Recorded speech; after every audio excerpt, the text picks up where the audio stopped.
بسم اللہ الرحمن الرحیم۔ سمجھے کہ یہ مسلمانوں کے بارے میں نازل ہوئی ہے، بتوں کی بے بسی کا بیان ہو اور انسان یہ سمجھے کہ انبیاء یا اولیاء کی بے بسی کا بیان ہے، تو بالکل الٹ مفہوم ہو جائے گا، بالکل الٹ، بالکل الٹ۔ اس لیے یہ انتہائی اہم اور ضروری ہے، خطاب کس سے ہے اور کس کی بات چل رہی ہے۔ کفار مکہ بتوں کی پوجا کرتے تھے، انہیں اپنا معبود کہتے تھے، تو اللہ تبارک و تعالی اس آیت میں کفار مکہ کو خطاب کر کے بتوں کی بے بسی کو بیان فرما رہا ہے۔ ارشاد فرمایا، یا ایہا الناس، اے لوگو، یعنی اے کافرو، ضریب مثل، ایک مثال بیان کی جاتی ہے، فاستمعوا لہ، تو تم اسے توجہ سے سنو، تم اسے غور سے سنو۔ ان الذین تدعون من دون اللہ، بے شک جنہیں تم اللہ کے سوا پوجتے ہو، تدعون من دون اللہ، اللہ کے سوا پوجتے ہو، معبود سمجھ کر پکارتے ہو۔ اب دیکھیں یہ جو آیت ہے تدعون من دون اللہ، اس میں بھی خطاب کس سے ہے؟ کفار مکہ سے۔ اور کس کی بے بسی کو بیان کیا جا رہا ہے؟ بتوں کی۔ جس وقت یہ آیات نازل ہوئیں اس وقت جو مسلمان تھے وہ صحابہ کرام علیہم رضوان تھے، تو صحابہ کرام علیہم رضوان تو اللہ کے سوا کسی کو نہیں پوچھتے تھے، وہ کسی کی عبادت نہیں کرتے تھے، تو پھر خطاب کس سے ہوا؟ کفار مکہ سے۔ یہ ضروری ہے کیونکہ اس آیت کو پڑھ کر نعوذ باللہ من ذالک جو قرآن و حدیث کے نور سے دور ہیں، وہ اس آیت کو پڑھ کے انبیاء اور اولیاء کو بے بس اور لاچار ثابت کرنے کی کوشش کرتے ہیں۔ ان الذین تدعون من دون اللہ، بے شک جنہیں تم اللہ کے سوا پوجتے ہو، اور الذین سے مراد ہیں بت جو بے بس ہیں بالکل، الذین تدعون من دون اللہ، لن یخلقوا ذبابا، ہرگز وہ ایک مکھی بھی پیدا نہیں کر سکتے، لن یخلقوا، ہرگز وہ پیدا نہیں کر سکتے، ذبابا، ذباب مکھی، کون؟ بت، بت ایک مکھی بھی پیدا نہیں کر سکتے، وَلَوِ اجْتَمَعُوا لَهُ، اگرچہ وہ سب اس کے لیے جمع ہو جائیں، دنیا کے سارے بتوں کو اکٹھا کر دیا جائے تو سارے بت مل کر بھی ایک مکھی نہیں بنا سکتے بت۔ وَإِن يَسْلُبْهُمُ الذُّبَابُ شَيْئًا، اور اگر مکھی ان سے کچھ چھین کر لے جائے، یسلب کے معنی چھین لینا، سلب کر لینا، سلب معنی چھین لینا۔ وَإِن يَسْلُبْهُمُ الذُّبَابُ شَيْئًا، اور اگر مکھی ان سے کوئی چیز چھین کر لے جائے، لَا يَسْتَنْقِذُوهُ مِنْهُ، تو وہ اس مکھی سے اس چیز کو واپس چھوڑا بھی نہیں سکتے۔ کون؟ بت۔ اگر یہ انسانوں کے متعلق ہو یا مسلمانوں کے متعلق ہو تو مکھی اگر جا رہی ہو تو انسان تو اسے پکڑ سکتا ہے، اسے مار بھی سکتا ہے۔ یہاں بتوں کی بے بسی کا بیان ہے۔ جہاں تک انبیاء کا تعلق ہے تو اللہ تبارک و تعالی نے انبیاء کو بڑی طاقت اور بڑے اختیارات عطا فرمائے۔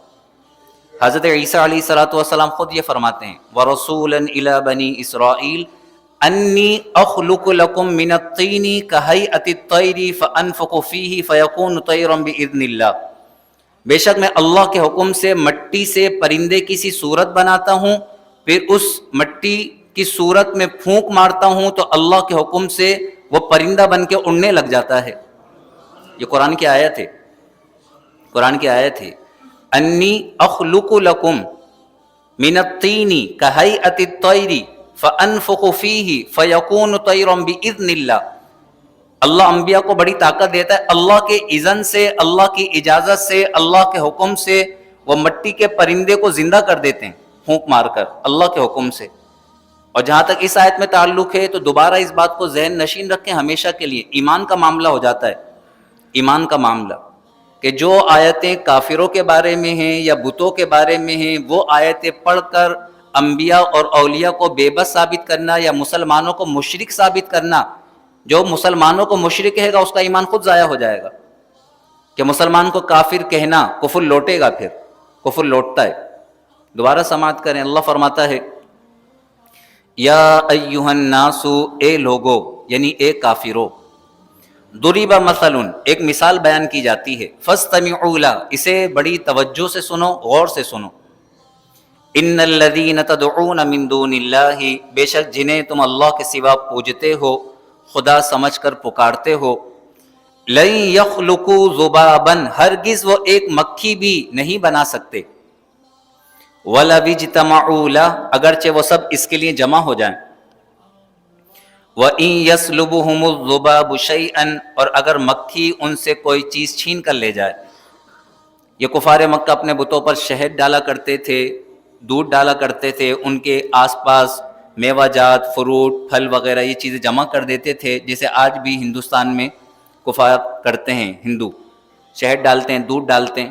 تو کہا گیا اگر مکھی ان کے دودھ سے کوئی حصہ لے جائے یا ان کا شہد لے جائے تو یہ مکھی سے وہ چیز واپس چھڑا بھی نہیں سکتے۔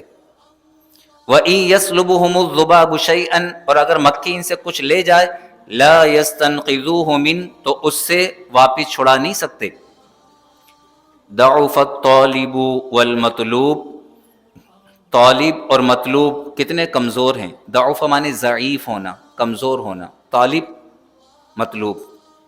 طالب و مطلوب میں کئی اقوال ہیں، ایک قول یہ ہے کہ طالب سے مراد مکھی جو شہد کی طالب ہے، جو چھیننا چاہتی ہے، طالب، اور مطلوب سے مراد بت۔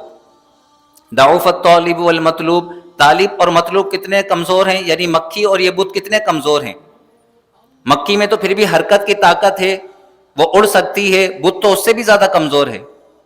دوسرا قول یہ ہے کہ طالب سے مراد ہیں بتوں کے پجاری، جو بتوں کی پوجا کرنے والے ہیں، اور مطلوب سے مراد ہیں بت۔ ضعف الطالب والمطلوب، طالب اور مطلوب چاہنے والے اور جسے چاہا گیا، یعنی بتوں کے پجاری اور یہ بت دونوں ہی کتنے کمزور ہیں۔ ما قدر اللہ حق قدری، انہوں نے اللہ کی قدر نہیں کی جس طرح اس کی قدر کرنے کا حق تھا۔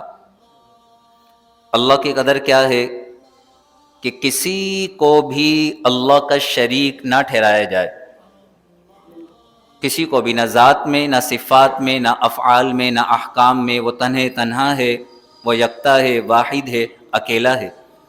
انہوں نے بتوں کو اللہ کا شریک ٹھہرایا۔ ایک تو شریک ٹھہرا رہے ہیں، پھر ایسی چیزوں کو شریک ٹھہرا رہے ہیں جنہیں خود بنا رہے ہیں، جن میں نہ بولنے کی طاقت، نہ سننے کی طاقت، نہ حرکت کی طاقت، کچھ بھی نہیں کر سکتے، ایسی چیز کو اللہ کا شریک ٹھہراتے ہیں۔ وہ وحدہ لا شریک ہے۔ انہوں نے شرک کر کے اللہ کی قدر کا حق ادا نہیں کیا جس طرح قدر کرنی چاہیے تھی۔ ما قدر اللہ حق قدری، انہوں نے اللہ کی قدر نہ کی جس طرح اس کی قدر کرنے کا حق تھا۔ ان اللہ لقوی عزیز، بے شک اللہ ضرور بڑی قوت والا، بڑے غلبے والا ہے۔ اللہ قوی، بڑی قوت والا ہے۔ کہاں یہ بت قوت کا نام و نشان تک نہیں ہے، طاقت کا نام و نشان نہیں، بے بس، لاچار، مجبور، حس و حرکت بھی نہیں کر سکتے، کوئی حس بھی نہیں رکھتے۔ اور کہاں اللہ تبارک و تعالیٰ کی ذات جو قوی ہے، بڑی قوت والا ہے، عزیز، بڑے غلبے والا ہے۔ تو انہوں نے اللہ کی قدر نہ کی جس طرح اس کی قدر کرنے کا حق تھا۔ اللہ کی معرفت حاصل کرتے، اللہ تبارک و تعالیٰ کی ذات، اللہ تبارک و تعالیٰ کی صفات، اللہ تبارک و تعالیٰ کے احکام، اللہ تبارک و تعالیٰ کے کلام میں غور و فکر کرتے اور اللہ کے کلام سے نصیحت حاصل کرتے۔ اللہ کی شان کیا ہے؟ لقوی، ضرور وہ بڑی قوت والا ہے، عزیز، بڑے غلبے والا ہے۔ اللہ یصطفی من الملائکۃ رسلا ومن الناس، اللہ چن لیتا ہے فرشتوں سے رسولوں کو اور لوگوں سے۔ کفار مکہ یہ اعتراض کرتے تھے کہ ایک بشر رسول کیسے ہو سکتا ہے؟ تو اللہ کی ذات ہے، اللہ کے احکام، اللہ کے فیصلے ہیں۔ اللہ تبارک و تعالیٰ فرشتوں سے بھی رسولوں کو چن لیتا ہے اور انسانوں میں سے بھی۔ انسانوں کی رہنمائی کے لیے جتنے بھی رسول تشریف لائے وہ سارے کے سارے انسانوں میں سے تشریف لائے، سارے کے سارے رسول انسان ہوئے، سارے کے سارے مرد ہوئے، کوئی بھی انسان کی غیر جن سے نہیں ہوا، اور کوئی بھی مرد کے علاوہ عورت وغیرہ نہیں ہوئی. اللہ نے جتنے بھی رسول بھیجے وہ سارے کے سارے مرد تھے، انسان تھے، کیونکہ انسانوں کی ہدایت کے لیے بھیجا گیا.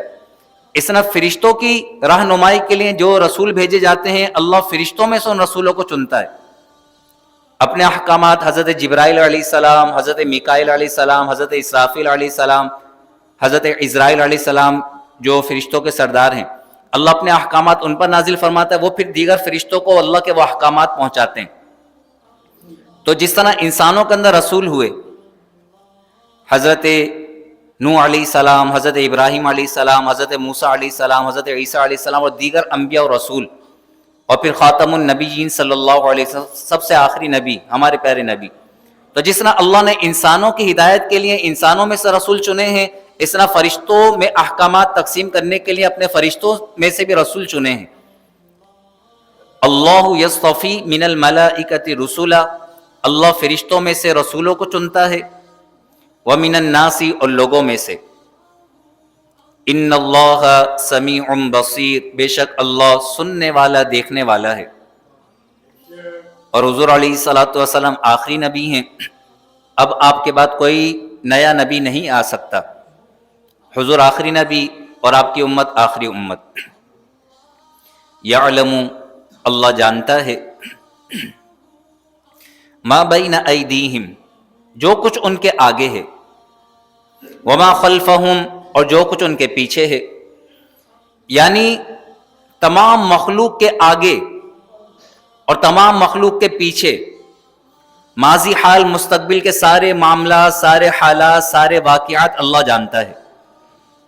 آگے سے مراد ہے جو کچھ ہو چکا، پیچھے سے مراد ہے جو کچھ ہونے والا ہے.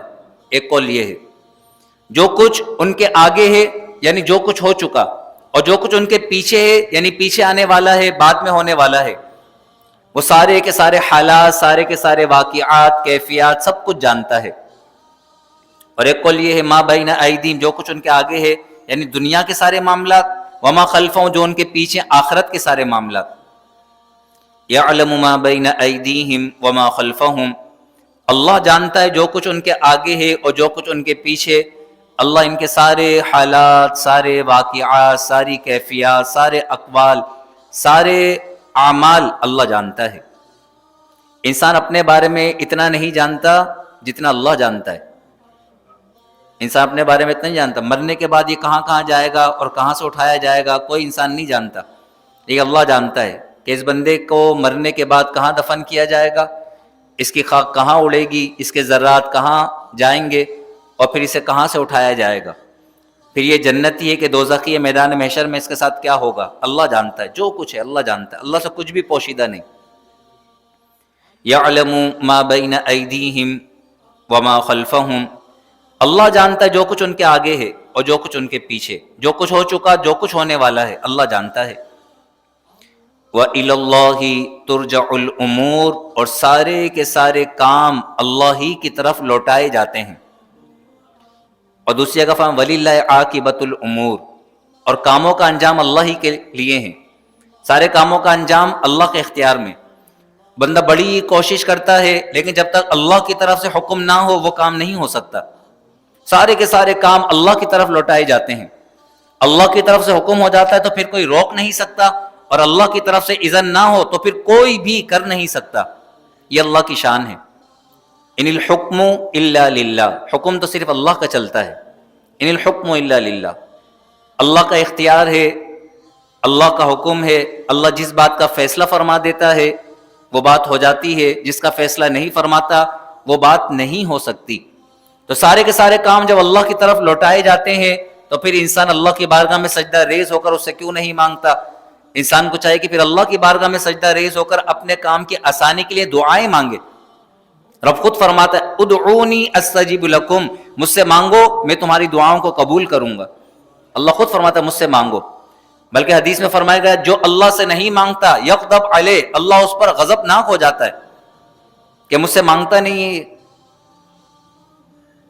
اللہ تبارک و تعالیٰ کی ذات بے نیاز ہے، اور مخلوق میں کوئی بھی اللہ سے بے نیاز نہیں ہو سکتا. اللہ بے نیاز ہے اور سب اللہ کے محتاج ہیں. وَإِلَى اللَّهِ تُرْجَعُ الْأُمُورُ، اور اللہ ہی کی طرف سارے کام لوٹائے جاتے ہیں۔ یا ایھا الذین آمنوا ارکعوا واسجدوا، کیا پیاری آیات ہیں اور کیا ترتیب ہے۔ سارے کام اللہ کی طرف لوٹائے جاتے ہیں، تو اے ایمان والو تم اللہ کی بارگاہ میں سجدہ ریز ہو جاؤ، تم اللہ کی بارگاہ میں سجدہ ریز ہو جاؤ، اللہ تمہارے سارے کاموں کو بنا دے گا۔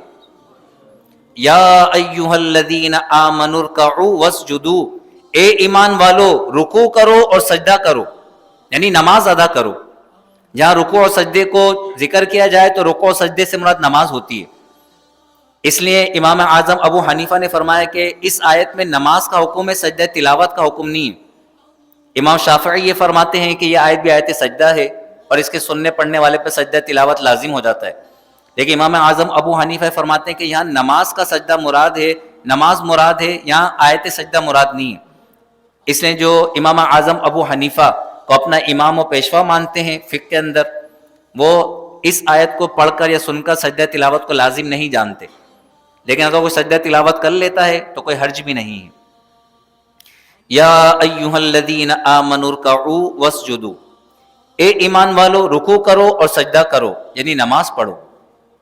وَاعْبُدُوا رَبَّكُمْ، اور اپنے رب کی عبادت کرو، اپنے رب کی عبادت کرو۔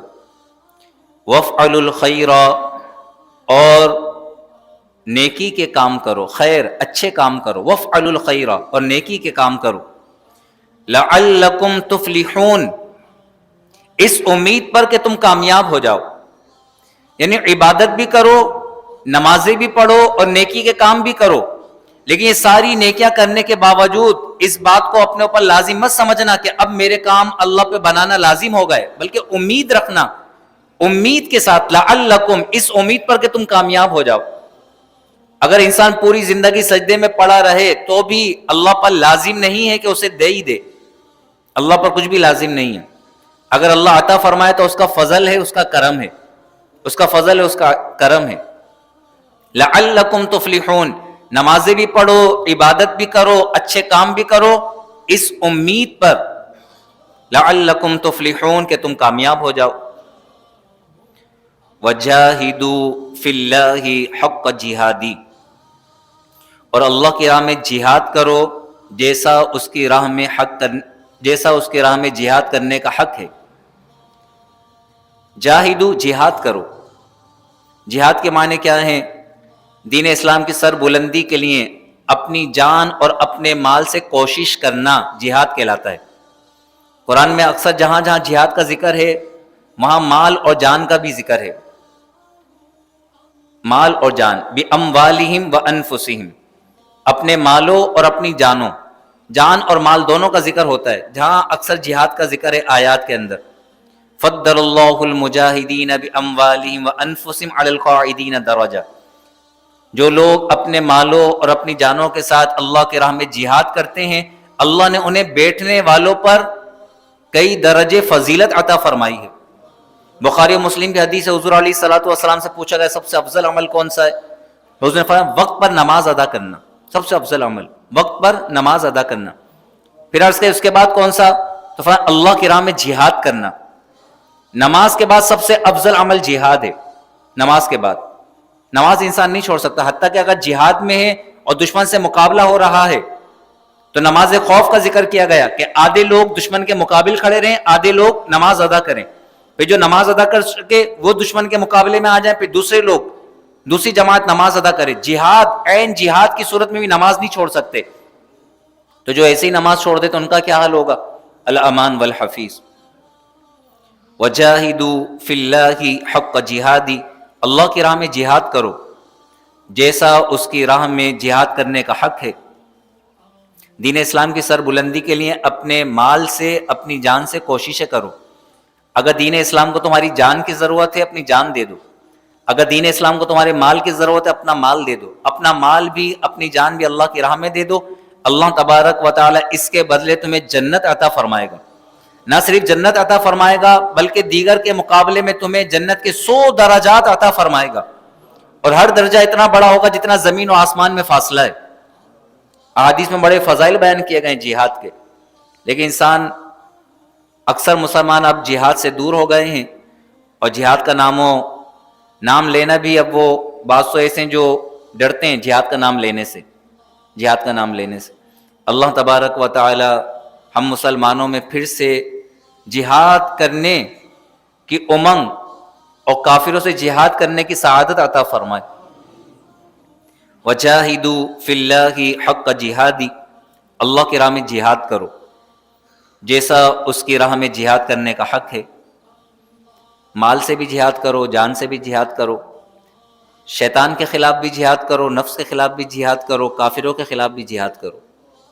اور نفس کے خلاف جہاد یہ اعلیٰ جہاد ہے، یعنی انسان سب سے پہلے اپنے نفس کی اصلاح کرے، کہ وہ بعض اوقات ایسا ہوگا کہ ایک مجاہد وہ لڑ رہا ہوگا لیکن اس کے نفس کی اصلاح نہیں ہوگی، وہ صرف نام و نمود کے لیے لڑ رہا ہوگا یا اپنی بہادری دکھانے کے لیے لڑ رہا ہوگا، تو اس کا جہاد قبول نہیں کیا جائے گا۔ تو نفس کی اصلاح سب سے پہلے، کس نیت سے انسان جہاد کر رہا ہے، نفس کی اصلاح ضروری ہے۔ شیطان کے مقابلے میں بھی جہاد ضروری ہے، نفس کے مقابلے میں بھی جہاد ضروری ہے۔ هو اجتباکم، اس نے تمہیں چن لیا، تمہیں بہترین امت بنایا، اللہ نے تمہیں اپنے حبیب کی امت کے لیے چن لیا۔ هو اجتباکم، اس نے تمہیں چن لیا۔ وما جعل علیکم فی الدین من حرج، اور تم پر دین میں کوئی حرج، کوئی تنگی نہیں رکھی۔ دین اسلام کے اندر بڑی آسانیاں دی گئیں۔ موسیٰ علیہ السلام کی شریعت میں بڑی سختی تھی، دین اسلام میں بڑی آسانیاں ہیں۔ انسان سفر پر ہے تو قصر نماز ادا کر سکتا ہے، مسافر ہے تو روزے رکھ کے نہ رکھے، اجازت دی گئی ہے۔ پانی نہیں مل رہا کہیں، نماز کا وقت آ گیا ہے تو مٹی سے تیمم کر لے۔ اگر کھڑے ہو کے نماز نہیں پڑھ سکتا تو بیٹھ کر پڑھ لے، بیٹھ کر نہیں پڑھ سکتا تو لیٹ کر پڑھ لے، لیٹ کر حرکت کرنے میں اگر دشواری ہے تو پلکوں کے اشاروں سے پڑھ لے۔ اللہ نے اتنی آسانیاں عطا فرمائی ہیں۔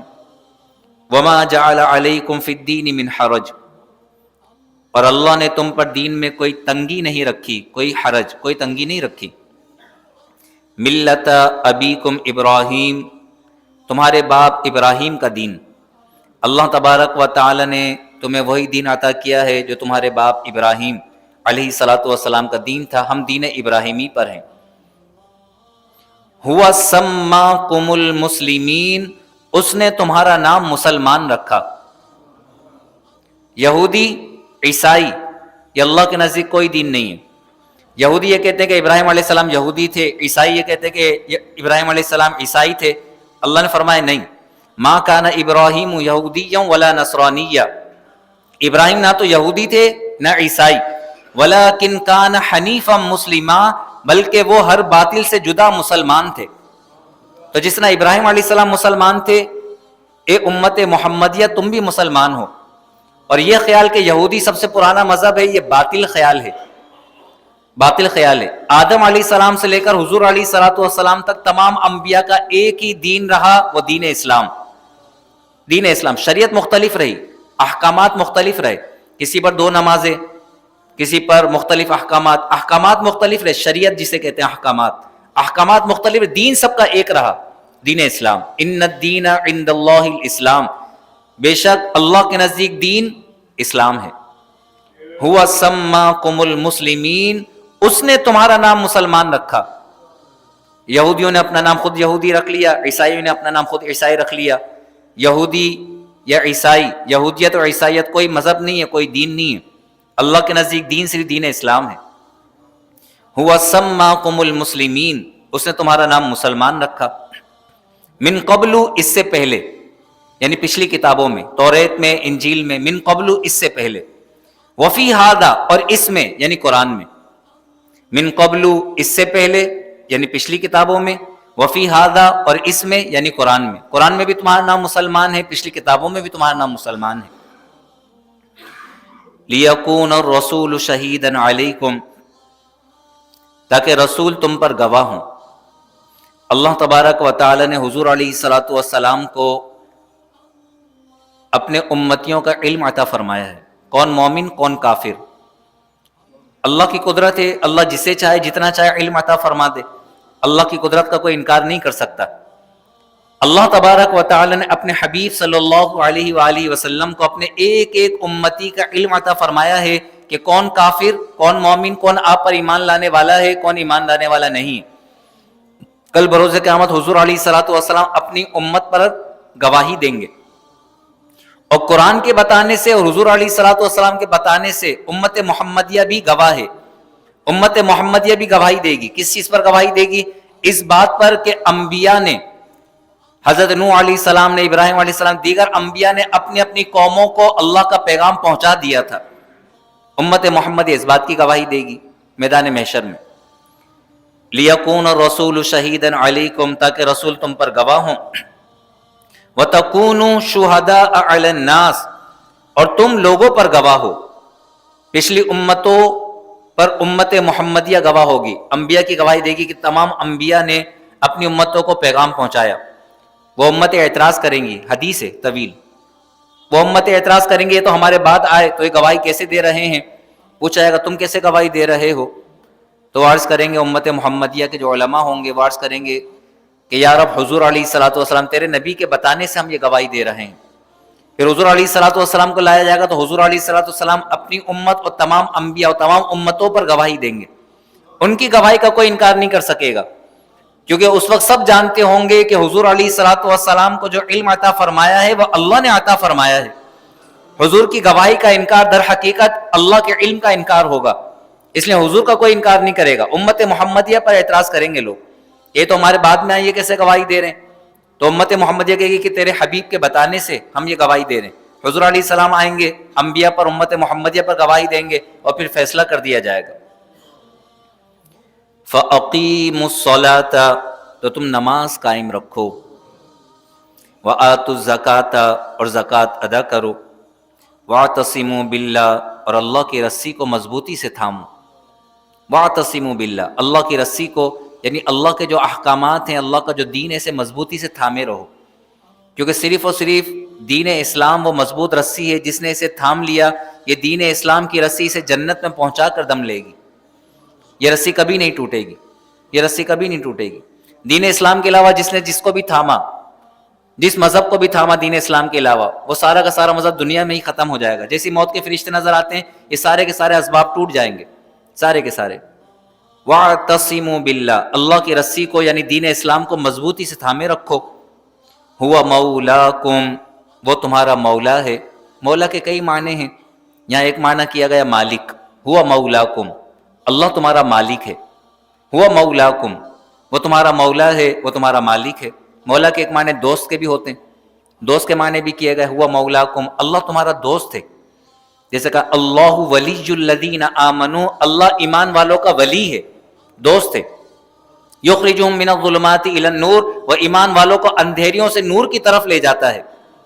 هُوَ مولاکم، وہ تمہارا مولا ہے، تمہارا مالک ہے، تمہارا دوست ہے. فنعم المولا، تو وہ کیا ہی اچھا مالک ہے.